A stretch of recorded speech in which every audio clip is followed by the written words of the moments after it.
Hello students, welcome to the class. मैं हूं Ram sir, commando classes के एक नए एपिसोड के साथ।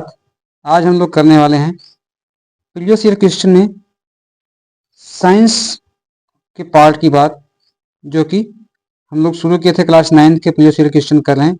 इसका एग्जाम 8 फरवरी को होना है। तो हिंदी, इंग्लिश, मैथ ऑलरेडी हम लोगों ने कंप्लीट कर लिया है। आज हम लोग साइंस के पार्ट को कवर करेंगे। तो आइए करते हैं शुरुआत, बढ़ाते हैं क्लास को आगे। साइंस का क्वेश्चन 66 से शुरू होकर के 100 तक जाता है और इसमें जो है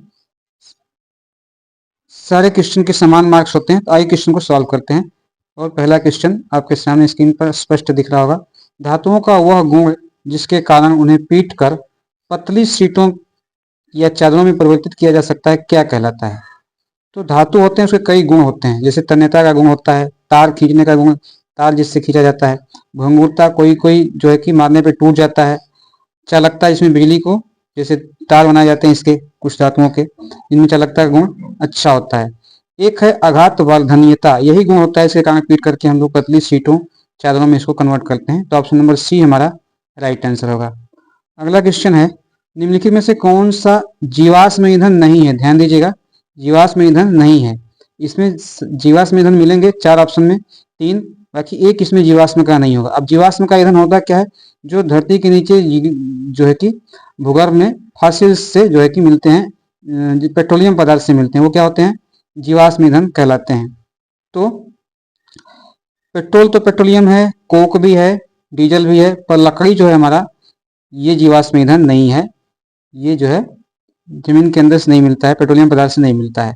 तो ऑप्शन नंबर सी हमारा करेक्ट आंसर होगा। रेयान को डैश से प्राप्त किया जाता है। देखिए, रेयान एक जो है कि सिंथेटिक फाइबर है, ठीक है। इसको हम लोग कास्ट लुगदी के द्वारा तैयार करते हैं, मतलब उससे ये पाया जाता है केमिकली, उसको करके कास्ट लुगदी के द्वारा ये तैयार किया जाता है। तो ये ऑप्शन क्या होगा हमारा? बी। बाकी एक्रिलिक फाइबर होते हैं, इससे ऊन जो है कि कृत्रिम ऊन तैयार होता है। तो ये चीज है। अगला क्वेश्चन है, जब किसी तांबे कॉपर के बर्तन को लंबे समय तक नम वायु में रखा रहने दिया जाता है, तब उसकी सतह पर एक हल्की परत जम जाती है। इस हरी परत का पदार्थ एक मिश्रण होता है। केमिकली जो है कि रासायनिक रूप से उसका नाम क्या होता है, ये हमको बताना है। कॉपर ऑक्साइड, कॉपर सल्फेट होता है, कॉपर कार्बोनेट या कॉपर हाइड्रोक्साइड होता है। ये क्या होता है? कॉपर ऑक्साइड या कॉपर कार्बोनेट होता है, कॉपर हाइड्रोक्साइड या कॉपर सल्फेट होता है। तो देखिए, कॉपर सल्फेट तो होता ही है, पर कॉपर हाइड्रोक्साइड भी होता है। तो ऑप्शन नंबर डी हमारा राइट आंसर होगा। इसका जो हरी परत जम जाती है उसमें कॉपर हाइड्रोक्साइड और कॉपर सल्फेट, ध्यान दीजिएगा हाइड्रोक्साइड, ऑक्साइड नहीं। तो आगे बढ़ते हैं। भूपर्पटी में सबसे अधिक प्रचुरता से पाए जाने वाली अधातु है। जो पृथ्वी का वायुमंडल है, भूपर्पटी, इसमें सबसे अधिक प्रचुरता में कौन सा अधातु पाया जाता है? तो ये अधातु गैसें अधातु में आती हैं। ये जो है हमारा ऑक्सीजन, ये सबसे अधिक 20.29% जो है कि पाया जाता है। बाकी और गैसें, अन्य गैसें होती हैं, तो मिक्स होता है, सबका परसेंटेज इतना अधिक नहीं होता है। तो अधातु में जो कि आता है, ठीक है। मृत पौधे धीरे धीरे डैश पर कोयले में परिवर्तित हो जाते हैं। किसमें? निम्न दाब पर, उच्च ताप पर, उच्च दाब पर, निम्न ताप पर नहीं, दोनों उच्च होना चाहिए। उच्च दाब भी होना चाहिए, ताप भी उच्च होना चाहिए। तो ऑप्शन नंबर सी हमारा राइट आंसर होगा।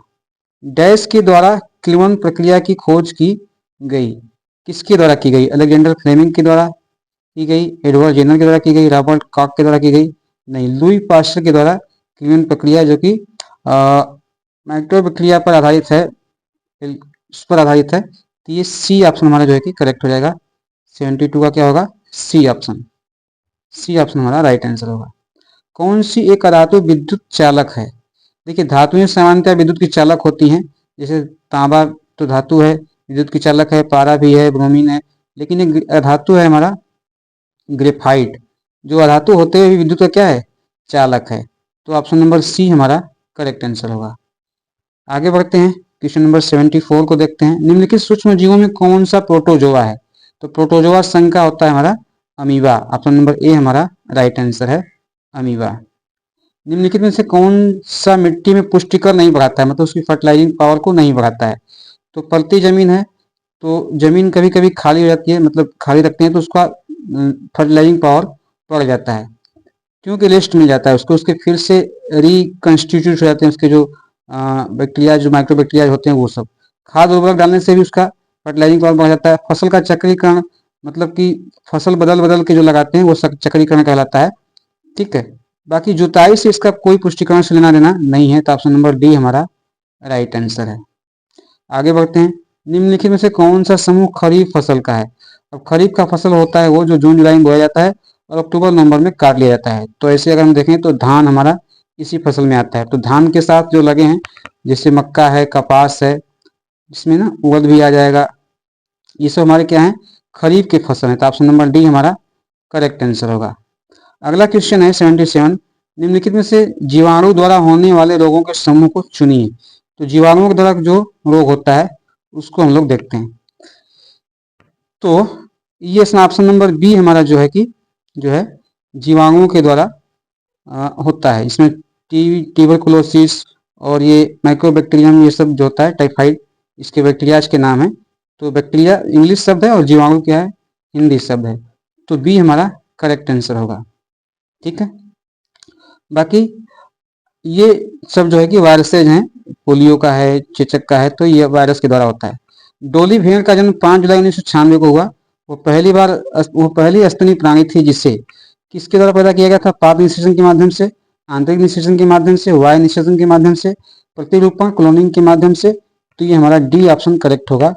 जो है प्रतिरूपण क्लोनिंग के द्वारा पहली बार डोली भेड़ का जन्म जो है कि ये हुआ था। तो ऑप्शन नंबर डी हमारा करेक्ट आंसर हो जाएगा। आगे बढ़ते हैं। निम्नलिखित में से किनमें वायु निषेचन अति सामान्य घटना है?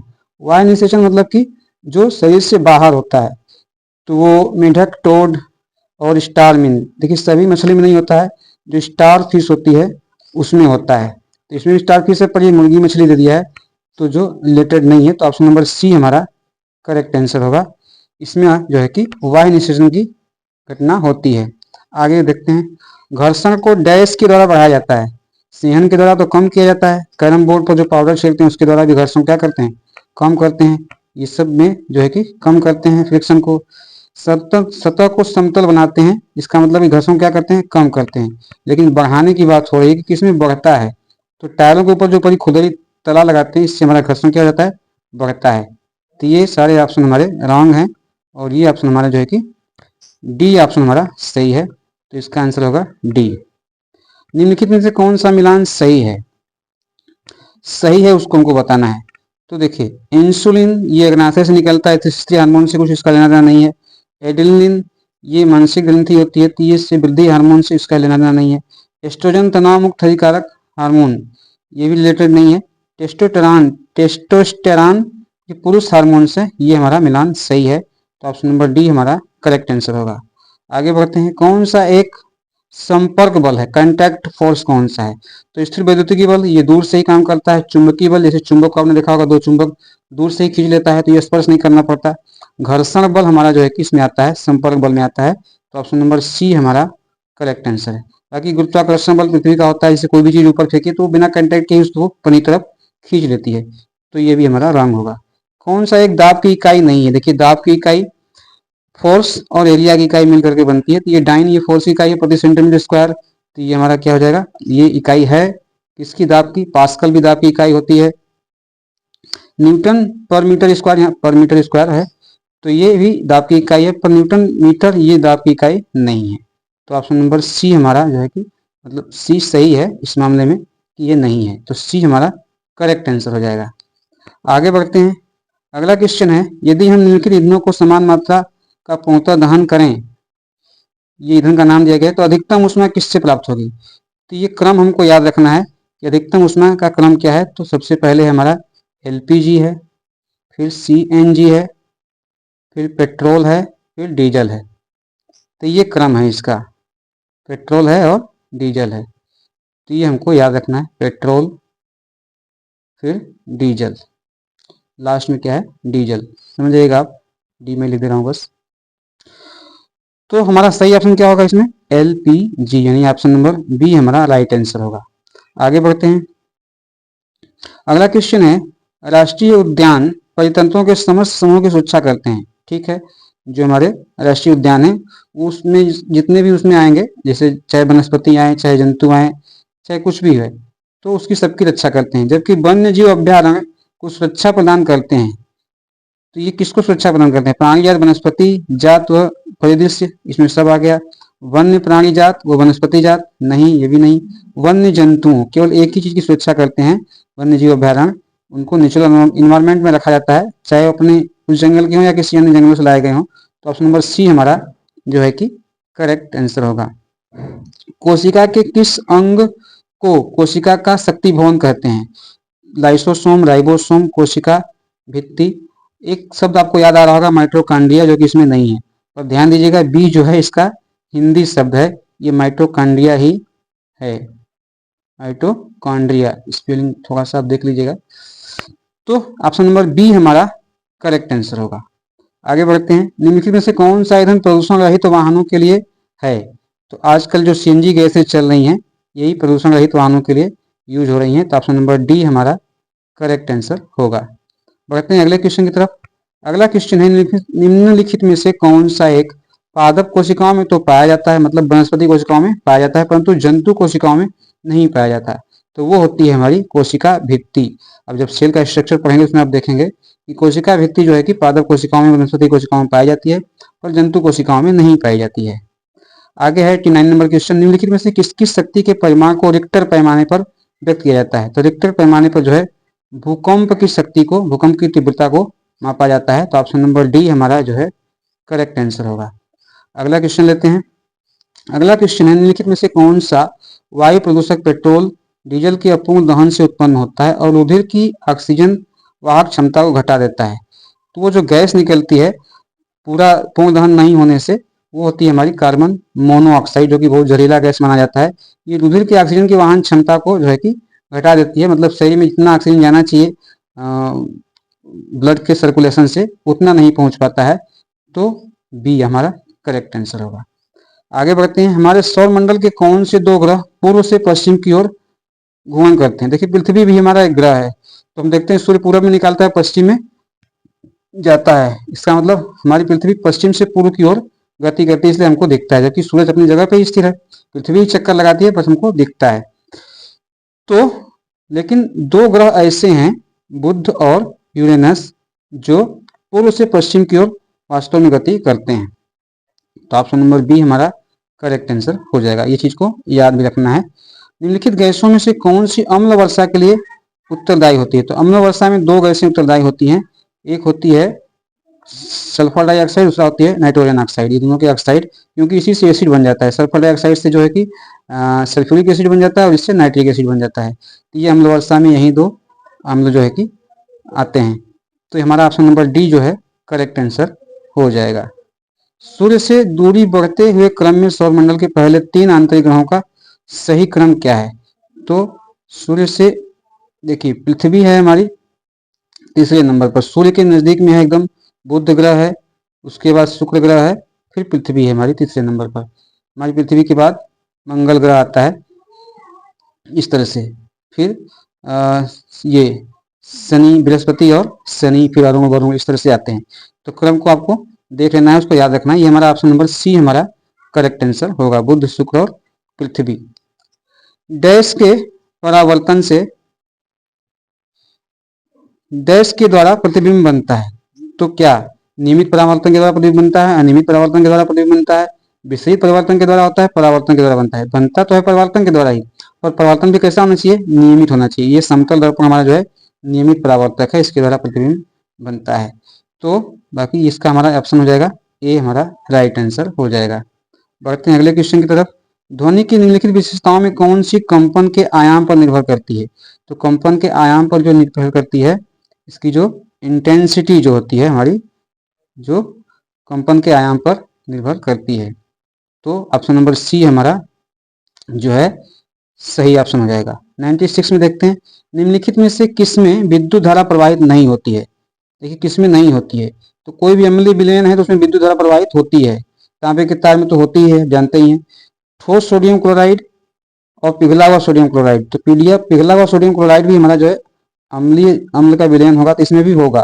पर ठोस सोडियम क्लोराइड जो है, जैसे सीधे नमक में जो है कि विद्युत धारा प्रवाहित नहीं होगी, लेकिन नमक के घोल में हो जाएगी। तो ये हमारा ऑप्शन सी हमारा करेक्ट आंसर होगा। सी इज द राइट आंसर।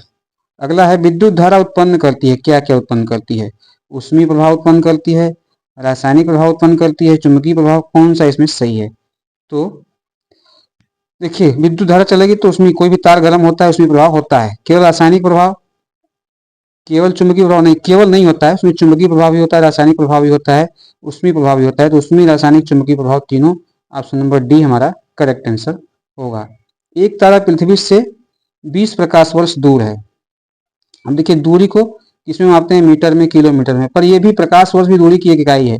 और ये होती कितनी है? एक वर्ष में प्रकाश जितनी दूरी तय करता है उसको एक प्रकाश वर्ष बोलते हैं। तो एक तारा पृथ्वी से 20 प्रकाश वर्ष दूर है, मतलब कि एक साल में प्रकाश, 20 साल में प्रकाश जितनी दूरी तय करेगा तो उतना दूर है। तो प्रकाश का, उसके प्रकाश को तारे से पृथ्वी तक पहुंचने के लिए कितना समय लगेगा? तो 20 वर्ष का समय लगेगा, क्योंकि 20 प्रकाश वर्ष दूर है। तो ऑप्शन नंबर बी हमारा करेक्ट आंसर हो जाएगा। आगे है आपतित किरण और परावर्तित किरण के बीच का कोण 120 है, तो आपतन कोण क्या होगा? इसको थोड़ा सा समझ लेते हैं, इसको साइड करके। देखिए, कोई भी जब रिफ्लेक्शन होता है, परावर्तन होता है, तो एक किरण आती है, इसको बोलते हैं आपतित किरण, और फिर जब वो रिवर्स होती है अपने ही मीडियम में, तो उसको बोलते हैं परावर्तित किरण। तो ये कोण जो है कि 120 डिग्री दिया हुआ है। कितना दिया है ये कोण? 120 डिग्री। तो ये जो हमारा ये सीधे अविलंब जो होता है, अविलंब से अगर ये दोनों को क्या करता है, मतलब बीचों बीच होता है, तो ये 60 डिग्री हो गया, और ये भी क्या हो गया? 60 डिग्री हो गया। तो आपतित कोण और परावर्तित कोण, आपतन कोण और परावर्तन कोण इसको बोलते हैं। तो ये हमारा आपतन कोण, परावर्तन कोण दोनों आपस में बराबर होते हैं। तो आपतन कोण हमारा हो जाएगा 60 डिग्री का। ऑप्शन नंबर ए हमारा करेक्ट आंसर हो जाएगा। परावर्तन कोण भी पूछता तो भी 60 डिग्री ही होता है। चलिए अब आगे देखते हैं। आगे है क्वेश्चन, किसी धातु की परत दूसरी धातु पर विद्युत द्वारा जमा निक्षेपित करने की प्रक्रिया को कहते हैं, क्या कहते हैं? विद्युत परत, विद्युत लेपन, विद्युत चढ़ाना, धातु की परत। विद्युत लेपन शब्द यूज करते हैं, इंग्लिश में इसको बोलते हैं इलेक्ट्रोप्लेटिंग। ऑप्शन बी हमारा करेक्ट आंसर हो जाएगा। तो यहाँ हमारा जो है कि प्रीवियस ईयर क्वेश्चन में 2021 का पेपर यहाँ समाप्त होता है। आगे हम लोग और नेक्स्ट प्रीवियस ईयर पेपर के साथ जो है कि अगले पेपर को करेंगे। तब तक के लिए thank you, bye bye, take care.